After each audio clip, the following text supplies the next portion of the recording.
राहुल मंडी में फल खरीदने आया था, मगर सब्जी मंडी में अपनी तलाकशुदा पत्नी को सब्जी बेचते देखकर ठिठक गया। रानी के सामने जमीन पर थोड़ी सी सब्जी रखी हुई थी और वह उदास बेटी ग्राहक का इंतजार कर रही थी। वह मन ही मन खुश होता हुआ बड़बड़ाया, कहती थी तुमसे 100 गुना अच्छा पति मिल जाएगा, मगर इसे तो कोई हराम की खाने वाला मिल गया है, तभी तो अपनी पत्नी से सब्जी बिकवा रहा है। वह न चाहते हुए भी उधर चल पड़ा जहां रानी सब्जी बेच रही थी। अचानक राहुल ने अपने चेहरे पर रुमाल बांध लिया। वैसे भी वह 8 सालों में बहुत बदल गया था। थोड़ा मोटा हो गया था, रंग भी साफ हो गया था। सूट बूट पहनने के कारण वह साफ लग रहा था और चेहरे पर रुमाल बांधने के बाद तो पहचान में ही नहीं आ रहा था। पास जाकर देखा तो रानी के पास थोड़े से आलू थे जो हवा के थपेड़े खा रहे थे, थोड़े से टमाटर थे जो बिल्कुल ताजे थे। एक लकड़ी के कैरेट में आम रखे थे जिनके ऊपर सूखा घास होने के कारण वे ढंग से दिखाई नहीं दे रहे थे। थोड़ी सी हरी मिर्च और 4-5 नग धब्बे वाली फूल गोभी भी थी। बस सड़क के किनारे जमीन पर एक चादर बिछाकर उसी पर लगी छोटी सी दुकान में इतना ही सामान था।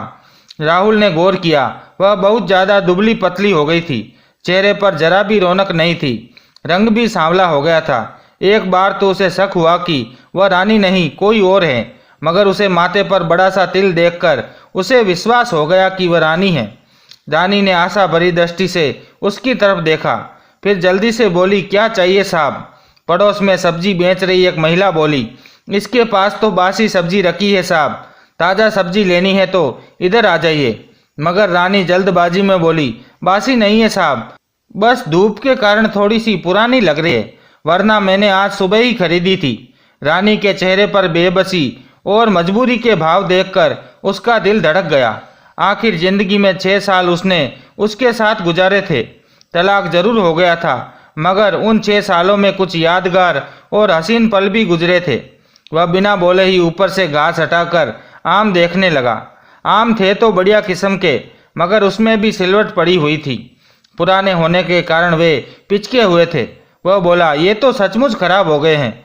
रानी अधीर होकर बोली, नहीं साहब, खराब नहीं हुए हैं, बस थोड़े से अलसाए हुए लग रहे हैं। ले लो ना साहब, शाम का वक्त है, सस्ता लगा दूंगी। वह वहाँ से जाने का नाटक करते हुए बोला, मैं जानता हूँ ये खराब हो चुके हैं, छिलका उतार कर देखो, अंदर से काले पड़ गए हैं। वह गिड़गिड़ाते हुए बोली, आप एक आम खाकर तो देख लो, अगर खराब लगे तो मत लेना।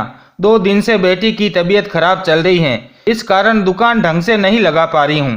बेटी का नाम सुनते ही राहुल को झटका सा लगा। उसके सामने अपनी प्यारी सी बेटी का चेहरा उभर आया।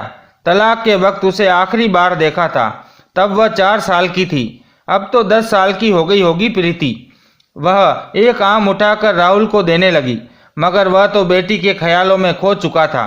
बेटी की तबीयत खराब होने का समाचार पाकर उसके दिल में कुछ टूटकर बिखरने लगा। लो साहब, चखे देख लो। रानी की बात अनसुनी करके वह जल्दबाजी में बोला, सारे आम तोल दो। वह आश्चर्य से उसकी तरफ देखते हुए बोली, सारे? वह बोला, हाँ सारे तोल दो। और वह खुश होकर आम तोलने लगी। 8 किलो आम थे।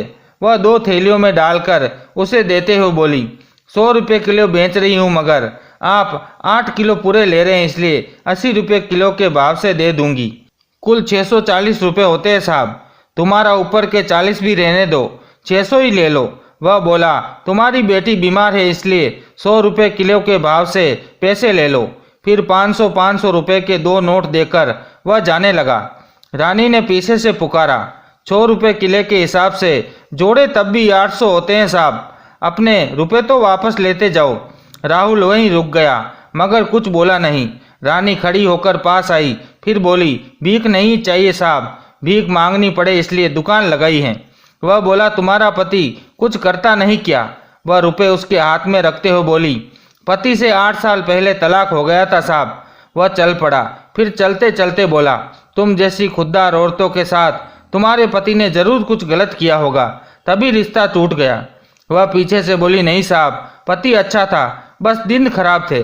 अब वह रुक न सका, जल्दी वहां से दूर अपनी गाड़ी के पास चल गया। उसने पीछे मुड़कर देखा, रानी अपनी दुकान समेट रही थी। शायद उसकी आज की मजदूरी हो गई थी, इसलिए वह अंधेरा होने से पहले ही घर जा रही थी। राहुल का मन किया कि उसके पीछे जाए ताकि पता चले वह कहाँ रहती हैं।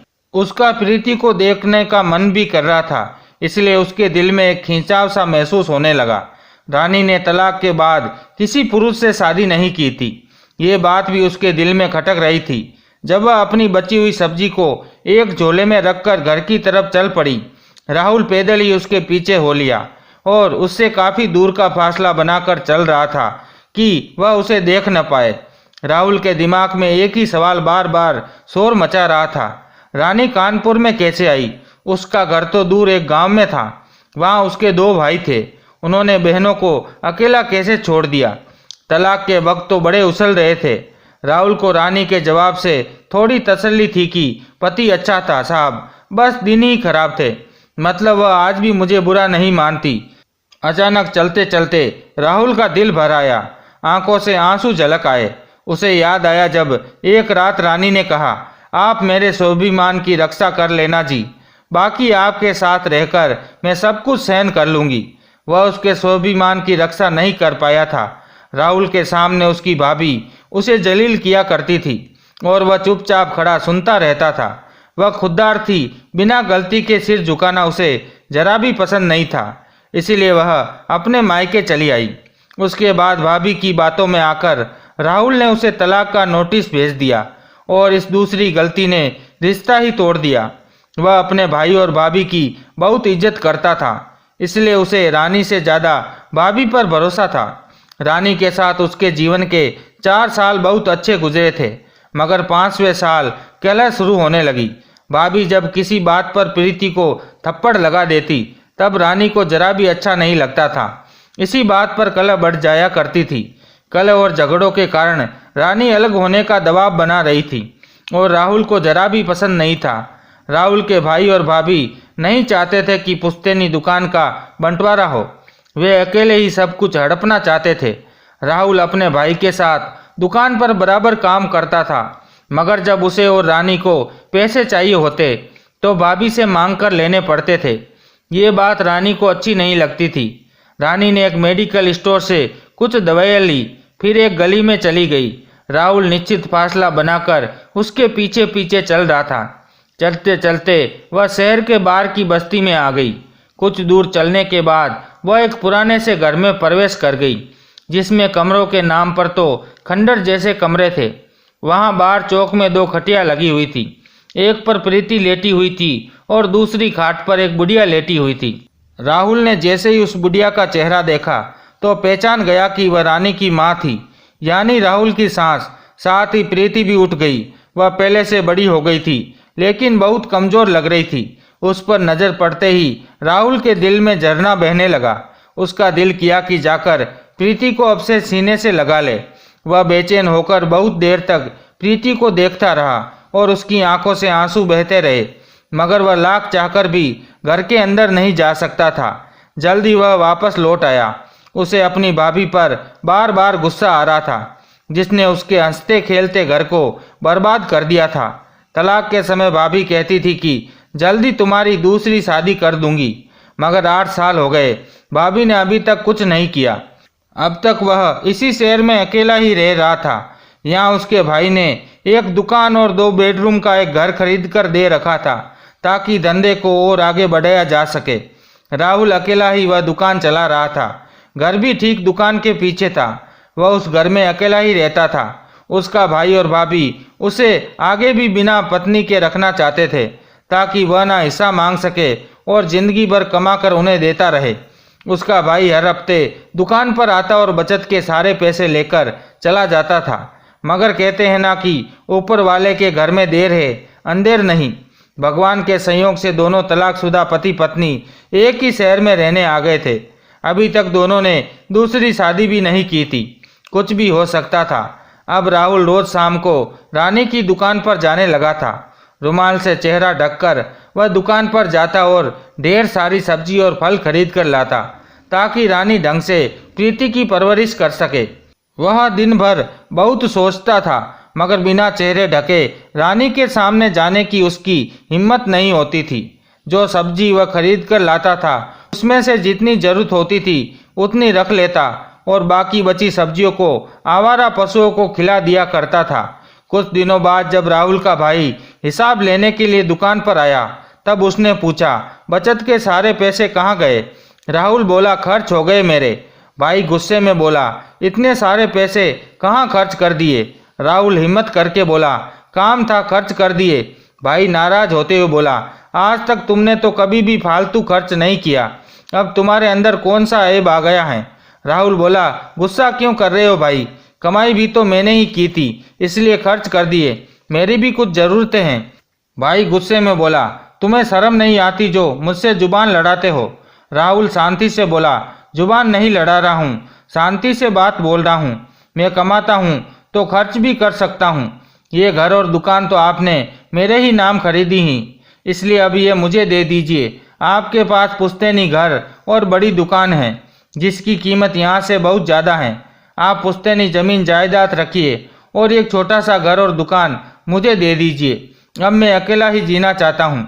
भाई बोला, तू कैसी बातें कर रहा है? मैं तुझे अकेले कैसे छोड़ सकता हूँ? अभी तो मुझे तेरी शादी करानी है, तेरा फिर से घर बसाना है। राहुल बोला, अब मेरी झूठी फिक्र करना छोड़ दो। आपने और भाभी ने मिलकर मुझे मेरी बीवी से अलग कर दिया और मेरा बसा बसाया घर उजाड़ दिया। 8 साल हो गए मेरी शादी टूटे हुए, कहीं शादी की बात चलाई आपने? आप दोनों मेरी शादी करवाना ही नहीं चाहते, मुझे सिर्फ नौकर बनाकर रखना चाहते हैं। अगर पापा मेरी शादी करवा कर नहीं मरे होते तो आप मेरी शादी भी नहीं होने देते। आप दोनों तो फ्री में एक नौकर मिल गया था, साथ में मेरी प्रॉपर्टी भी मिल गई। आप मेरी शादी क्यों करवाएंगे? अब मैं खुद अपनी शादी कर लूँगा। आप दोनों भगवान के लिए अब मुझे मेरे हाल पर छोड़ दीजिए, और अगर कुछ गलत करने के बारे में सोचा भी तो मैं गांव में जाकर सारी प्रॉपर्टी में हिस्सा करवा लूँगा। बड़ा भाई अब समझ चुका था कि उसकी चालबाजी पकड़ी जा चुकी है। वह उसकी और उसकी बीबी की यहाँ पर दाल गलने वाली नहीं है। झूठे रिश्ते का नकाब उतर चुका था।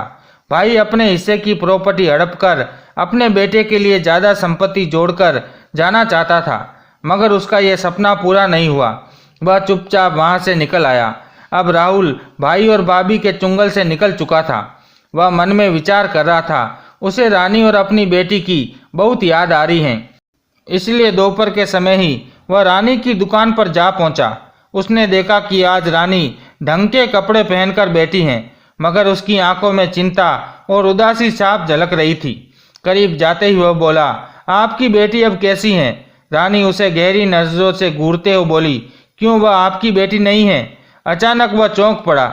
मुंह पर रुमाल बंधे होने के बाद भी रानी ने उसे कैसे पहचान लिया? रानी उसकी आंखों में देखते हुए बोली, रो रो कर उसका हालचाल पूछने के लिए चले आते हो, मिल क्यों नहीं लेते प्रीति से? क्या आपके भाई और भाभी ने मना किया है कि अपनी बेटी से ना मिलो? राहुल बोला, मैं भैया और भाभी से सारे रिश्ते तोड़ चुका हूँ। रुमाल चेहरे से हटाते हुए वह भरी हुई आंखों से रानी से बोला, बहुत मन करता है उससे मिलने का। रानी बोली, मिल लो, मैंने कब मना किया है? रिश्ता तो मुझसे टूटा है, बेटी से थोड़ी ना टूटा है। राहुल बोला, तुमने मुझे कैसे पहचाना? रानी बोली, पत्नी हूँ आपकी, पीछे की चाल देखकर मैं आपको पहचान सकती हूँ। पहले दिन ध्यान से देख नहीं पाई, मगर दूसरे दिन आपको पहचान लिया था। जब आप प्रीति के बारे में पूछते हैं तो आपकी आंखों में हमेशा दर्द दिखता है। वह दर्द एक पिता की आंखों में ही दिख सकता है। अपना चेहरा तो आपने छिपा लिया था, मगर बेटी से मिलने की तड़प आंखों में नहीं छिपा पाए। घर का पता बताती हूँ, आप वहाँ चले जाओ, प्रीति से मिल लो, मैं शाम को ही घर आ पाऊंगी। वह रानी की तरफ देखते हुए बोला, नहीं, तुम साथ में चलो, तभी उससे बात कर पाऊंगा। जब वह मुझसे दूर गई थी, जब वह छोटी थी, अब वह मुझे नहीं पहचान पाएगी। रानी की आंखों में आंसू भर आए। उन्हें छुपाते हुए वह बोली, शादी की एल्बम आज भी मेरे पास है, रोज वह आपको देखती हैं, आपको जरा भी भूली नहीं है, देखते ही पहचान लेगी। राहुल विनती करते हुए बोला, नहीं, तुम मेरे साथ चलो, मैं तुम्हारे साथ ही उससे मिलना चाहता हूँ। रानी बोली, क्यों, गरीब के पेट पर लात मार रहे हो? धंधे का टाइम है, अगर साथ गई तो सारा सामान ऐसे ही रह जाएगा, कुछ भी नहीं बिकेगा। वह बोला, सामान के पैसे मैं दे दूंगा, लेकिन तुम मेरे साथ चलो प्लीज। आज के बाद तुम्हें मैं कभी परेशान करने नहीं आऊँगा। यह सुनकर रानी को थोड़ा धक्का लगा। वह बोली, क्यों, आपकी दूसरी पत्नी यहाँ आने से मना करती है क्या? वह उदास मन से बोला, मैंने दूसरी शादी नहीं की है। यह सुनते ही न जाने क्यों रानी के दिल को थोड़ी राहत मिली। वह उसके साथ जाने के लिए राजी हो गई। अपनी दुकान बाजू वाले को संभालने के लिए बोलकर वह उसके साथ गाड़ी में बैठकर घर की ओर रवाना हो गई। रास्ते में रानी ने पूछा, आप इस शहर में क्या कर रहे हो? राहुल ने सारी बात बताई और ये भी बोला कि वह इसी शहर में रहेगा हमेशा के लिए। उसने भाई और भाभी से हमेशा के लिए रिश्ता तोड़ दिया। रानी सोचने लगी, काश रिश्ता पहले टूट गया होता तो आज हम दोनों साथ होते, हमारा तलाक नहीं हुआ होता। हमारा रिश्ता तो भाई भाभी के कारण ही टूटा था। राहुल ने पूछा, तुम यहाँ कैसे आ गई? वह उदास मन से बोली, भैया और भाभी के ऊपर बोझ बन गई थी। शुरू शुरू में सब ठीक चल रहा था, लेकिन बाद में उसकी असलियत सामने आने लगी। शुरू शुरू में भाइयों के साथ दिया, लेकिन बाद में वे भी भाभीियों के साथ हो गए। आपको तो पता है, कुत्तों की तरह फेंकी हुई रोटियां मैं नहीं खा सकती। जिस घर में मैं रहती हूँ वह घर मेरे मामा का है। मामा का परिवार अब इस शहर में नहीं रहता है, वे लोग दिल्ली में रहते हैं। घर की चाबी माँ के पास थी, इसलिए हम लोग यहाँ रहने आ गए। घर पुराना है और हमें किराया भी नहीं देना पड़ता, इसलिए यहीं रहते हैं। वह फिर झिझकते हुए बोला, एक बात कहूँ? वह बोली, क्या? वह डरते डरते बोला, क्या आज भी मेरी याद आती है? रानी ने कोई जवाब नहीं दिया और मुंह दूसरी तरफ घुमा लिया। राहुल शायद देख नहीं पाया कि रानी की आंखों में आंसू आ गए थे। वह बाहर देखते हुए बोली, अब किसी की याद नहीं आती। सुबह से शाम तक बस इसी बात की चिंता रहती है कि रोटी कैसे कमाए। इसी में दिन निकल जाता है। सारा उसका जवाब सुनकर मायूस हो गया और रास्ते भर चुप ही रहा। रानी रास्ता बताती गई और वह सीधे उसी रास्ते पर चलता। उसने रानी को जरा भी आभास नहीं होने दिया कि वह उसका पीछा करते करते यहाँ पहले भी आ चुका है। घर में खुद घुसते ही राहुल का दिल अंदर ही अंदर तड़पने लगा, क्योंकि घर की हालत बहुत खराब थी। जगह जगह से प्लास्टर निकले हुए थे, दीवारें बहुत कमजोर थी। रानी आगे आगे चल रही थी। कमरे के पास पहुंचकर वह बोली, प्रीति, देखो कौन आया है तुमसे मिलने। प्रीति अब पूरी तरह से ठीक हो चुकी थी। वह बाहर आकर उससे देखने लगी। रानी की माँ भी बाहर आ गई। प्रीति उसकी तरफ टुकुर टुकर अपनी बड़ी बड़ी आंखों से देख रही थी, लेकिन राहुल के पास नहीं आई। वह अपनी मम्मी के पास जाकर लिपट गई। रानी बोली, डरो मत बेटा, ये तुम्हारे पापा हैं। प्रीति बोली, पापा हैं, मगर गंदे पापा हैं। इन्होंने आपको बहुत रुलाया है। प्रीति अब बड़ी हो चुकी थी, उसे अच्छी तरह से सब कुछ समझ में आ रहा था। राहुल को जिस बात का डर था वही हुआ, इसलिए वह अकेला नहीं आ रहा था, रानी के साथ ले आया था। राहुल झिझकते हुए सांस के पैर छूने लगा। सांस भी 2 कदम पीछे हट गई और बोली, दूर रहो हमसे, हमारा तुमसे कोई रिश्ता नहीं है अब, इसलिए पैर छूने की कोई जरूरत नहीं है। राहुल नीचे ही बैठ गया, फिर भरी आंखों से दोनों हाथ फैलाकर बेटी को पास आने का इशारा कर रहा था। उसकी आंखें कह रही थी कि एक बार आकर मेरे सीने से लग जा, मेरी गुड़िया। प्रीति ने माँ की तरफ देखा। रानी ने इशारों ही इशारों में जाने के लिए कहा। तब वह दौड़कर अपने पिता के गले लग गई। राहुल के लिए ये स्वर्ग के सुख से कम नहीं था। वह फूट फूट कर रोने लगा। रोते रोते बोला, माफ़ कर दे मेरी गुड़िया रानी, जिंदगी के फैसले खुद लेने में मैंने बहुत देर कर दी, वरना आज तुम और तुम्हारी माँ मेरे साथ होते। फिर वह प्रीति को उठाकर गाड़ी के पास लेकर गया और गाड़ी की डिग्गी खोलकर बोला, देखो मैं तुम्हारे लिए क्या लेकर आया हूँ। वह बड़े से थैले में ढेर सारा सामान था। चॉकलेट, बिस्कुट, खिलौने और कपड़ों से थैला भरा हुआ था। वह एक एक सामान निकालकर प्रीति को देने लगा। रानी गौर से देख रही थी। ये सोचकर उसका दिल जोर से धड़क रहा था कि उस थैले में से उसके लिए भी कुछ निकलेगा, मगर पूरा थैला खाली हो चुका था। रानी के लिए कुछ भी नहीं था। रानी समझ गई कि वह सिर्फ यहाँ अपनी बेटी के लिए आया है। इतनी सारी चीजें पाकर प्रीति बहुत खुश थी। रानी बोली, अब चलते हैं, मुझे दुकान भी जाना है। राहुल प्रीति के सर पर हाथ फेरते हुए बोला, मैं फिर आऊँगा बेटा। रानी चुपचाप उसके बगल में बैठ गई। दोनों चुप थे। रानी सोच रही थी कि इतना सब कुछ बिटिया के लिए लाए थे, उसमें से कुछ निकाल कर मेरा दिल रखने के लिए भी दे देते। तलाक होने से थोड़े ही सब कुछ खत्म हो जाता है। वह गाड़ी चलाते हुए बोला, एक बात पूछूं? वह बोली, क्या? अगर तुम्हारे लिए कोई चीज़ लाता हूं तो क्या तुम ले लेती? रानी तिरछी नज़रों से उसे देखने लगी और फिर बोली, जब लाते फिर देखती, अब छोड़ो। वह जल्दबाजी में बोला, लाया हूँ, तुम वादा करो कि तुम ले लोगी, मना नहीं करोगी। रानी का दिल जोर जोर से धड़कने लगा। वह सोचने लगे कि ऐसी क्या चीज़ लाया है जो देते हुए इतना घबरा रहा है। वह अपने अंदर की बेचैनी को छुपाते हुए बोली, लाओ दे दो, अब इतने प्यार से लाए हो तो मना कैसे कर सकती हूँ, मगर दोबारा कुछ लाए तो नहीं लूँगी। राहुल ने जेब से हाथ निकालकर मुट्ठी बांधकर उसकी तरफ बढ़ा दिया।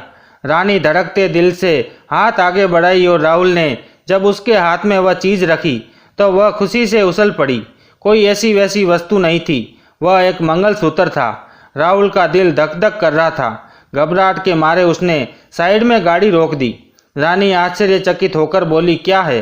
राहुल बोला, मना मत करना, नहीं तो मेरा दिल टूट जाएगा। बड़ी आस के साथ लाया हूँ। मैं अपनी सारी गलतियों के लिए तुमसे माफ़ी मांगता हूँ। मैं बहुत बड़ा मूर्ख हूँ, इसलिए मुझे अपनों ने ही छल लिया और मेरी बेटी पत्नी से दूर कर दिया।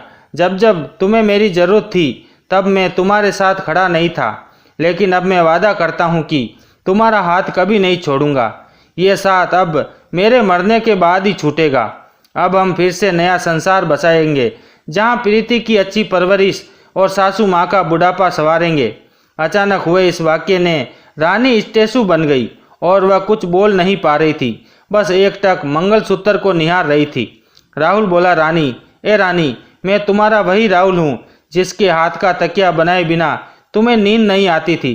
प्लीज़ मना मत करना, मैं तुम्हें ऐसी ज़िंदगी जीते हुए नहीं देख सकता। जब से मैंने तुम्हें इस हालत में देखा है मैं रोज़ रोता हूँ। कहते कहते राहुल रोने लगा। रानी मंगलसूत्र को मुट्ठी में बंद करते हुए बोली, तलाक के कागजों का क्या? फाड़ देंगे, राहुल रोते हुए बोला। रानी उसे वापस मंगलसूत्र देने लगी। राहुल ने बहती आंखों से उसे देखा और दोनों हाथ जोड़ लिए। रानी बोली, अपने हाथ से पहना दो। इतना सुनते ही राहुल खुशी से उछल पड़ा और मंगलसूत्र लेकर तुरंत रानी को पहना दिया। वह खुशी से पागल हो गया। गाड़ी स्टार्ट करके चलने लगा तो रानी उसका हाथ पकड़ लिया और बोली, अब दुकान पर नहीं जाना, अपने घर ले चलो। राहुल ने वापस गाड़ी घर की तरफ घुमा दी। प्रीति और अम्मा को गाड़ी में बिठाया और अपने मकान की तरफ चल दिया, क्योंकि अभी तक वह मकान ही था। जब रानी के पैर पड़ेंगे तब वह मकान से घर बनेगा। अगर आपको आज की कहानी पसंद आई तो वीडियो को लाइक ज़रूर कीजिएगा और अपने दोस्तों के साथ भी शेयर कीजिएगा। और हाँ, आपने अभी तक हमारे चैनल को सब्सक्राइब नहीं किया है तो ज़रूर सब्सक्राइब कर ले। मिलते हैं अपनी कल की नई दिलचस्प कहानी के साथ। मुझ पर सदा अपना प्यार और स्नेह बनाए रखे। सभी को मेरा प्यार भरा नमस्कार। धन्यवाद।